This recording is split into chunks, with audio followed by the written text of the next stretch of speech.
Hello my dear students, Gayatri Vidya Mandir उच्च माध्यमिक विद्यालय सांचौर जिला जालौर के हमारे इस YouTube चैनल पर आप सभी का एक बार फिर से स्वागत है।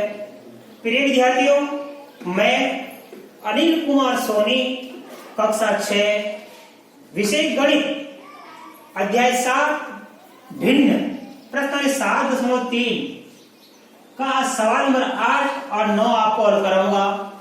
बच्चों 1 से 7 तक मैंने आपको पहले हल करा दिए हैं और इस प्रश्नावली के सवाल नंबर 8 की शुरुआत करने से पहले मैं आपको एक बार फिर से कहना चाहूंगा कि यदि आपने अभी तक हमारे किसी YouTube चैनल को सब्सक्राइब नहीं किया है तो सब्सक्राइब कीजिए चैनल को, जिससे कि आपको आगे आने वाले वीडियोस के नोटिफिकेशन समय समय पर प्राप्त हो और आप निर्बाध रूप से अपनी पढ़ाई को सुचारू रूप से जारी रख सके। बच्चों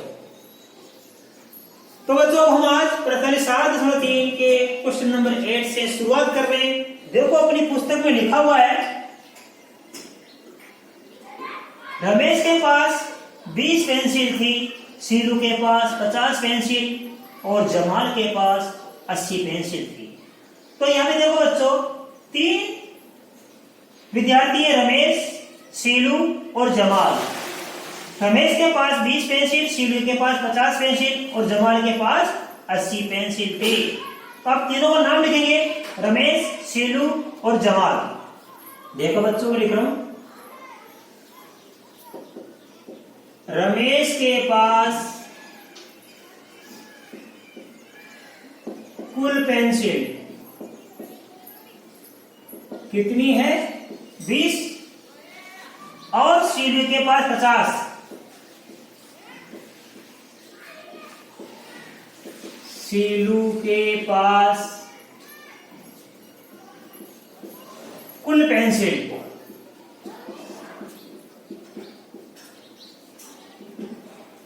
दे रखी है 50 और जमाल के पास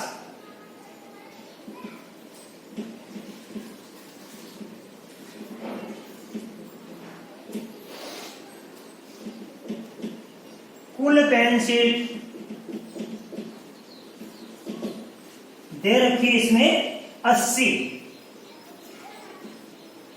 तो बच्चों आपको अच्छी तरह समझ में आया, इस क्वेश्चन में 3 विद्यार्थी हैं जिनके पास पेंसिलों की संख्या दे रखी है। रमेश के पास कुल पेंसिल 20, शीलू के पास कुल पेंसिल 50, जमाल के पास कुल पेंसिल 80। आगे लिखा 4 महीने के बाद रमेश 10 पेंसिल, शीलू 25 पेंसिल और जमाल ने 40 पेंसिल प्रयोग कर ली। तो लिखेंगे, देखो रमेश ने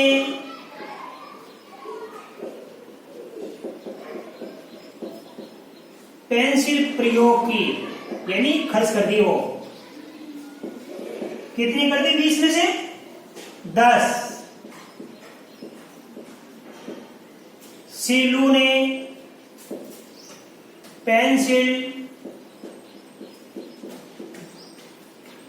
प्रयोग की, कितनी कर दी बच्चों? इसमें 25। और जमाल ने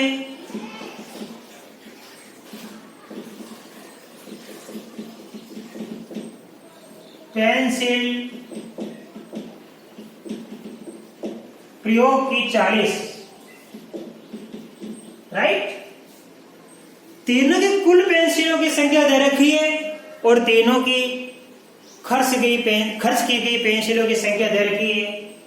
आगे लिखा इसमें प्रत्येक ने अपनी पेंसिलों की कौन सी भिन्न प्रयोग कर ली, इसलिए प्रत्येक ने अपनी पेंसिलों की भिन्न प्रयोग की है या की। सबसे पहले रमेश ने देखो बच्चों 20 में से कितनी पेंसिल यूज कर ली? 10। तो 10/20 शून्य से शून्य कट जाएगा तो आ जाएगा 1/2। फिर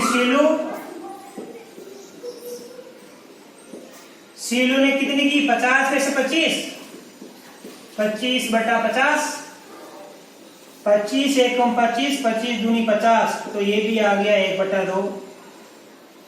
फिर जमाल ने कितनी भिन्न यूज कर ली 80 में से 40, तो 40/80, 0 से 0 कट गई, 4 एकम 4, 4 दूनी 8, 1/2। तो प्रत्येक ने कितनी कितनी भिन्न यूज कर ली, रमेश ने 1/2 भिन्न, शीलो ने 1/2 भिन्न और जवान ने भी 1/2 भिन्न अपनी पेंसिलों की यूज कर ली, उपयोग कर ली। जांच कीजिए कि प्रत्येक ने अपनी पेंसिलों के समान भिन्न प्रयोग की क्या। हाँ, देखो इसकी भी 1/2, इसकी भी 1/2, इसकी भी 1/2, तो लिखेंगे हाँ,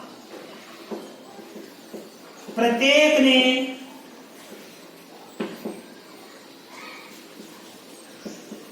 समान भिन्न प्रयोग की, तीनों ने अपनी पेंसिलों की समान भिन्न प्रयोग की, ये इसका आंसर आ गया। अब बता दो इसके बाद में क्वेश्चन नंबर 9। अब क्वेश्चन नंबर 9 में आपको बताऊंगा बच्चों। अब देखिए बच्चों, हमारे पास 9वां सवाल है, इसमें कुछ भिन्न ये दे रखी है, कुछ भिन्न ये दे रखी है, हमको इनमें से तुल्य भिन्न छांटनी है।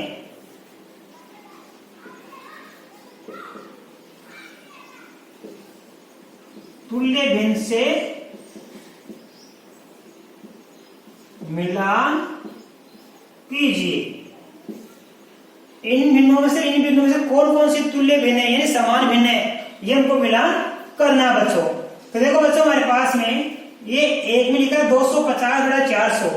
अब आप देखो बच्चों, इसको ये शून्य से शून्य कट जाएगा तो 25/40 बच गया। अब 25 और 40 में कौन सी समान संख्या का भाग जाता है? 25 में भी 5 का भाग जाता है और 40 में भी 5 का भाग जाता है। 25 में 5 का भाग 5 बार जाता है और 40 में 8 बार जाता है।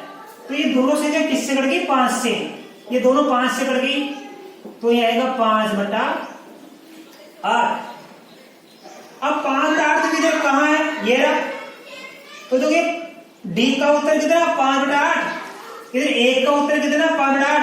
तो ये डी के तुल्य क्या होगी? इसके तुल्य हो गई नंबर 1। इसके तुल्य कौन सी हो गई? ये नंबर 1 हो गई। ये डी के तुल्य भी कौन सी हो गई? ये 1 नंबर हो गई। अब देखो बच्चों, नंबर 2 में क्या लिखा है? 180/200। ये 0 से 0 कट गई। अब देखो बच्चों, ये दोनों संख्या 18 और 20 बच गई। ये 2 से कटती है। 18 में 2 का भाग 9 बार जाता है, ठीक है, और 20 में 2 का भाग 10 बार जाता है। तो यहाँ पे ये इन दोनों को 2 से काटेंगे बच्चों, तो ये आ जाएगा 9/10। तो नंबर 2 की भिन्न कितनी आएगी? 9/10 सरलतम भिन्न। अब इधर छाड़ो, 9/10 कहाँ है? ये रहा। तो ये ई में लिखा 9/10, इधर 2 में आ गया 9/10। तो ये ई किसके बराबर हो गई? नंबर 2 के बराबर हो गई।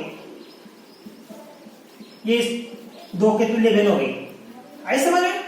नंबर 3 देखो, इसमें लिखा 660/990। ये शून्य से शून्य कट गई। अब इन दोनों में 66 में और 99 में भाग देंगे हम, बड़ी से बड़ी संख्या का। 66 में भी 11 का भाग जाता है 6 बार, समझ में आ रहा है? और 99 में भी 11 का भाग जाता है 9 बार। और ऐसे नहीं जाता है तो आप काट के देख लो बच्चों। ये 66/99, पहले 3 से काट दिया, 2 2 3 3, फिर हमने 2 से काटे। अब हम इसको किससे करेंगे? 11 से, क्योंकि दोनों 11 के बड़ा आता है। 11 का भाग 2 बार गया, 11 का भाग 3 बार गया, तो 2/3 आ गई। इसके सरलतम भिन्न, तो यहां लिखेंगे बच्चों 2/3। अब इधर 2/3 कहां है? तो ए में लिखा 2/3 और 3 में 2/3 आ गया। तो ये 2/3 किसके तुल्य भिन्न होगी? इस नंबर 3 की तुल्य भिन्न होगी। ये तुल्य भिन्न, ये मिलान हो गया। एक का मिलान किससे हो गया? 3 से। अब इसको काटो, 0 से 0 गया, 18 और 36 बच गया। 18 में 36 में 18 का भाग जाता है, 18 में 18 का भाग 1 बार जाता है और 36 में भी 18 का भाग 2 बार जाता है। तो देखो 18 और 36 को मैंने किससे काट दिया? 18 से, क्योंकि दोनों में 18 का भाग जाता है। 36 में 18 का भाग 1 बार, 18 एकम 18, 18 का पहाड़ा 1 बार बोलेंगे 18 आता है, 18 का पहाड़ा 2 बार बोलेंगे 36 आता है। तो 18 और 36 को मैंने 18 से काट दिया, 1 और 2 आ गया, तो ये 1/2 आ गया। अब इधर 1/2 ये रहा, तो देखो सी में लिखा है 1/2 और 4 में भी लिखा है 1/2, तो सी किसके तुल्य भिन्न होगी? 4 के। ये नंबर लिख देंगे 4। अब देखो 220/550 है, तो 0 से 0 कट गई। अब दोनों में 11 का भाग जाता है, 11 का पहाड़ा 2 बार बोलने पर 22 आता है और 11 का पहाड़ा 5 बार बोलने पर 55 आता है। तो 11 का भाग 22 में कितनी बार जाएगा? 2 बार, और 55 में कितनी बार जाएगा? 5 बार। तो 2/5 आ गई इसकी सरलतम भिन्न, और 2/5 यही, तो बी में लिखा है 2/5 और 4 इसमें 5 में लिखा है 2/5, तो बी की तुल्य भिन्न क्या होगी? 5, ये होगी। इस प्रकार हमको इनमें से तुल्य भिन्न छांटना था और हमने तुल्य भिन्न इसकी छांट ली बच्चों, आए समझ में? तो इस प्रकार आपको यह प्रश्नावली बड़ी अच्छी तरह से समझ में आएगी। आप इसको अपनी नोटबुक में उतारना और इस प्रश्नावली के सवालों को वापस अच्छी तरह आप लर्न करना। नियमित रूप से बच्चों अपने वीडियो को देखें। इसके बाद में अब चूंकि हमारी प्रश्न 7.3 कंप्लीट हो गई है, इसके बाद में आपको अगली प्रश्नावली कल नए वीडियो में सिखाऊंगा। तब तक के लिए आप सभी को धन्यवाद।